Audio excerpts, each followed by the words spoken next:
नमस्कार, स्वागत है आपका हमारे चैनल में। मैं हूं सभी के साथ ताना गुप्ता। आज की बड़ी खबर, केंद्र सरकार की बड़ी जीत। केंद्र सरकार ने कसी देश विरोधी गतिविधियों में लिप्त पीएफआई जैसे कट्टरपंथी संगठन पर लगाई लगाम। पीएफआई पर कसा शिकंजा। आयकर विभाग ने रद्द किया कट्टर इस्लामिक संगठन पीएफआई का रजिस्ट्रेशन। पीएफआई के खिलाफ कड़ा action. Popular front of India को अब फंडिंग में नहीं मिलेगी छूट। इनकम टैक्स विभाग ने ट्रस्ट के नाम पर टैक्स फ्री ट्रांजैक्शन पर लगाई रोक।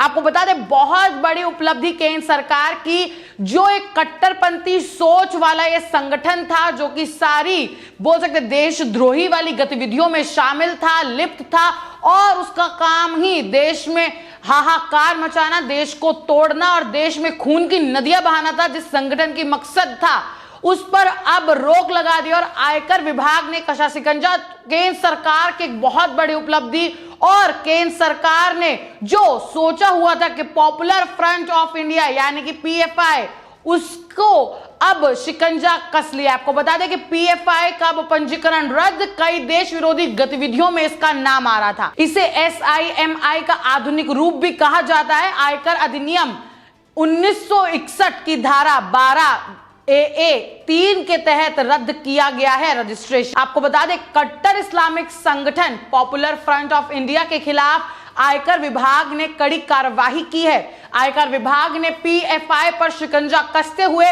रजिस्ट्रेशन रद्द कर दिया है। जो ये बड़ा फैसला लिया गया है, आयकर अधिनियम 1961 की धारा 12AA के तहत रद्द किया गया है। ये जो पीएफआई का रजिस्ट्रेशन कैंसिल हो चुका है, ये एक बहुत बड़ा कदम उल्लेखनीय है, क्योंकि पीएफआई की कई देश विरोधी गतिविधियों में संलिप्त पाई गई है, साथ ही साथ जिसकी जांच अलग अलग एजेंसियां भी कर रही है। इसी साल अगर बात की जाए फरवरी में, तो Uttar Pradesh special task force STF ने एक टीम में दिल्ली के शाहीन बाग स्थित पॉपुलर फ्रंट ऑफ इंडिया के दफ्तर में छापेमारी की। केरल से प्रोडक्शन वारंट पर पकड़े गए राउफ शरीफ से पूछताछ के बाद यूपी एसटीएफ टीम ने पीएफआई में के दिल्ली दफ्तरों में छापेमारी की थी, और पीएफआई का रजिस्ट्रेशन जिसकी वजह से अब कैंसिल हो चुका है। पीएफआई के गुर्गे राउफ शरीफ के खिलाफ हाथरस में दंगा भड़काने के लिए फंडिंग करने और संशोधित नागरिकता का एनआरसी के खिलाफ चल रहे विरोध प्रदर्शन के दौरान हिंसा की साजिश रचने का भी आरोप है। आपको बता दें कि फरवरी में ही ईडी ने धन शोधन के एक मामले की जांच के तहत पॉपुलर फ्रंट ऑफ इंडिया यानी कि पीएफआई के अध्यक्ष ओएम अब्दुल सलाम और उसके केरल राज्य प्रमुख नसरुद्दीन एलामोरम के परिसरों समेत 9 राज्यों में पीएफआई के कम से कम 26 स्थानों पर छापेमारी की गई थी। आपको बता दें, कई रिपोर्टों में यह भी दावा किया गया था कि सीएए नागरिकता संशोधन कानून के विरोध में जो शाहीन बाग में मुसलमानों का प्रदर्शन किया जा रहा है, उसकी भी फंडिंग पीएफआई ही कर रहा था। पीएफआई को धन कहां से मिल रहा है, उसकी जांच अभी तक जारी है, और पूरी टीम रिसर्च में जुट गई है कि ये जो काम करता है और देश को तोड़ने का काम, देशद्रोही वाली एक्टिविटीज, सारी देश विरोधी एक्टिविटीज जो करती है पीएफआई, इसको फंड कौन करता है, इसके पीछे साजिश क्या है। सबसे बड़ा सवाल उठता है यही है, क्योंकि इसमें पीएफआई को इतना बड़ा क्या फायदा होने वाला है, जो हमेशा अगर बात की जाए देश में जितने भी दंगे भड़कते हैं, उसमें अगर फंडिंग की बात की जाए और उसमें जो मुजरिम पकड़े जाते हैं, उनके सारे के सारे तार और कड़ी एक एक कर पॉपुलर फ्रंट ऑफ इंडिया से ही जुड़ती है। आपको बता दें कि popular front of India PFI का गठन साल 2006 में हुआ था। इस संगठन पर अक्सर देश विरोधी गतिविधियों में शामिल होने के आरोप शुरू से ही लगते रहे हैं। 2012 में केरल सरकार ने केरल हाई कोर्ट को बताया था कि पीएफआई की गतिविधियां देश की सुरक्षा के लिए हानिकारक है, और यह प्रतिबंधित संगठन students Islamic movement of India Simi के पुनरुत्थान के अलावा और कुछ नहीं है। केंद्र सरकार पॉपुलर फ्रंट ऑफ इंडिया को प्रतिबंधित करने के लिए लगातार कोशिश कर रहा था, जो आज अब बोल सकते हैं मुकम्मल हो गई है, और इस कट्टरपंथी इस्लामी संगठन को पहले ही कई राज्यों में बैन कर दिया गया था। आपको बता दें कि सुप्रीम कोर्ट को यह जानकारी भी दी गई थी कि मुख्य न्यायाधीश एनवी रमना,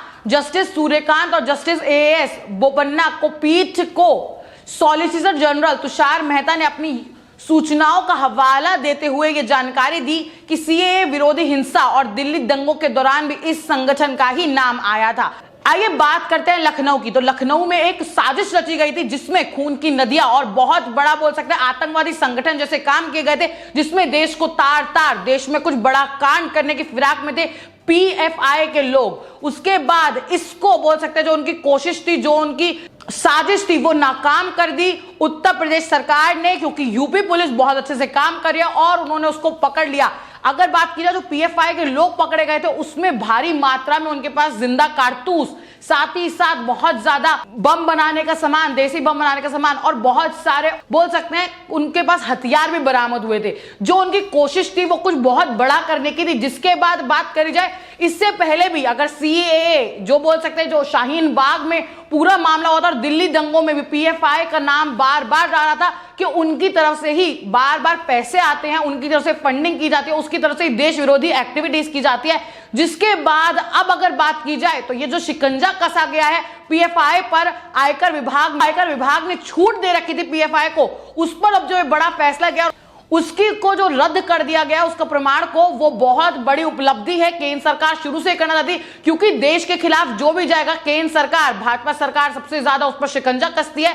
वहीं अगर बात की जाए नागरिकता कानून सीएए को लेकर होने वाले प्रदर्शनों में पॉपुलर फ्रंट ऑफ इंडिया के बैंक खातों को लेकर हुए खुलासों में इस संगठन को बड़ी फंडिंग की बात भी सामने आई थी। इस खुलासे में यह बात भी सामने आई कि पीएफआई को पश्चिम उत्तर प्रदेश से फंडिंग हुई है। बता दें कि यह संगठन यूपी समेत 7 राज्यों में काफी सक्रिय है। यह संगठन 2010 से ही सक्रिय है और माहौल खराब करने की लगातार कोशिश करता रहता है। गौरतलब है कि यूपी की सरकार इस संगठन को बैन करने के लिए गृह मंत्रालय को पहले ही चिट्ठी लिख चुकी है। आपको बता दें कि सिफारिश में यह भी कहा गया कि पीएफआई के कई सदस्य पूर्व में प्रतिबंधित संगठन student Islamic movement of India यानी कि सिमी के सदस्य रहे हैं। यूपी सरकार ने दावा किया था कि नागरिकता कानून के खिलाफ हुए हिंसक प्रदर्शन में पीएफआई के 22 सदस्य गिरफ्तार किए गए।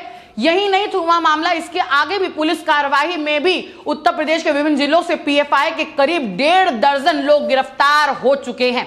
आपको बता दें पुलिस जांच में सामने आया है कि सिमी संगठन पर प्रतिबंध लगने के बाद ये लोग पीएफआई में शामिल हो गए थे। गौरतलब है कि यूपी पुलिस ने लखनऊ में जो हिंसा के फैलाने के मास्टरमाइंड, आपको बता दें कि पॉपुलर फ्रंट ऑफ इंडिया के नदीम को लखनऊ से, वसीम को लखनऊ और अशफाक को बाराबंकी से गिरफ्तार कर लिया गया था। ये सभी सदस्य पीएफआई के ही थे।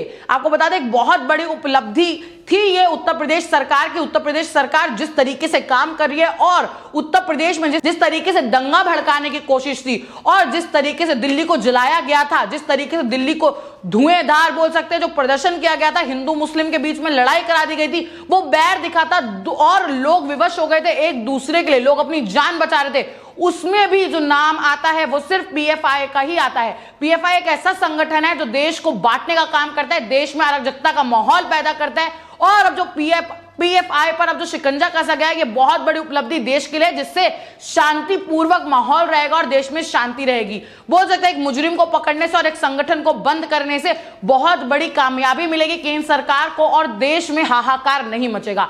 वहीं अब बात करते हैं सबसे बड़ा जो ऑफिस है पीएफआई का वो केरल में है। केरल से ही सबसे बड़े तार जुड़ते हैं और बाकी अन्य राज्यों में भी वो काफी सक्रिय है। लेकिन आपको बताते हैं केरल के सीएम का ऐसा बयान जिससे और ज्यादा दिखता है कि केरल में किस तरीके की मानसिकता से लोग जूझ रहे हैं और किस तरीके से आईएसआईएस के एजेंट वहां रहते हैं। साथ ही साथ अगर बात की जाए तो जिस तरीके से देशद्रोहियों के मामले सामने आ रहे हैं और उन पर शिकंजा कसा जा रहा है उसमें भी हम आपको पूरी रिपोर्ट दिखाते हैं। आपको बताते हैं केरल के सीएम पिनरैया विजयन ने मीडिया रिपोर्ट के सामने आने के कुछ दिनों बाद कही कि केंद्र ने केरल की 4 महिलाओं की वापसी की अनुमति नहीं देने का फैसला किया था जो इस्लामिक स्टेट आईएस में शामिल हो गई थी। केरल के मुख्यमंत्री पिनरई विजयन ने आईएस आतंकवादियों का हवाला देकर एक बड़ा विवाद खड़ा दिया। उन्होंने कहा जिनकी विधवाएं हैं वर्तमान में अफगानिस्तान की जेल में लड़ाकू के रूप में बंद हैं। लड़ाकू यानी कि फाइटर का नाम जो बोल सकते हैं, फायर फाइटर आपने सुना होगा, बचपन में हम सारे एक चार्ट या हम सारे प्रोजेक्ट करते हैं फायर फाइटर्स को लेकर, तो केरल के सीएम ने उन्हें फाइटर बताया। महिला आतंकवादियों के माता पिता द्वारा अपनी बेटियों को भारत वापस लाने की अनुमति देने के आह्वान के बीच केरल के मुख्यमंत्री ने ये कहा कि काबुल जेल में बंद केरल की इन 4 महिलाओं को वापस लाने पर केंद्र फैसला करेगा। तो देख सकते हैं क्या मानसिकता है केरल के सीएम की भी। और साथ ही साथ अगर बात की जाए आतंकवादी सोच वाले, तो पीएफआई की जो बोल सकते हैं गढ़ है वो केरल है, और उस पर अब जो शिकंजा कसा गया वो देश के लिए बहुत ज्यादा फायदेमंद हो सकता है। देश में जितनी भी ये हिंसा फैलाने वाली बात बोल सकते हैं, उत्तर प्रदेश में जो दंगे भड़काने का, हाथरस में जो कांड हुआ था उसमें दंगा भड़काना, दिल्ली दंगों में, साथ ही साथ जो शाहीन बाग में कितने लोग आए थे उनको भी फंडिंग करना, तो पीएफआई का नाम हर देश विरोधी एक्टिविटीज से जुड़ा रहता है, जिस पर अब शिकंजा कस लिया गया। और देखना अहम होगा कि पीएफआई के खिलाफ जितने और बड़े बड़े क्या क्या खुलासे होते हैं और उनके पीछे उसको फंडिंग करने वाला आखिर मास्टरमाइंड है क्या, और उसके पीछे मकसद क्या, उसको फंडिंग करके क्या देश को बांटने की साजिश रची जा रही है। आप अपनी राय कमेंट बॉक्स में जरूर ले कि इस पूरे मामले पर आपकी राय क्या है। हम फिर लौटेंगे देश और दुनिया की तमाम बड़ी खबरों के साथ, तब तक बने रहे हमारे चैनल के साथ। जय हिंद।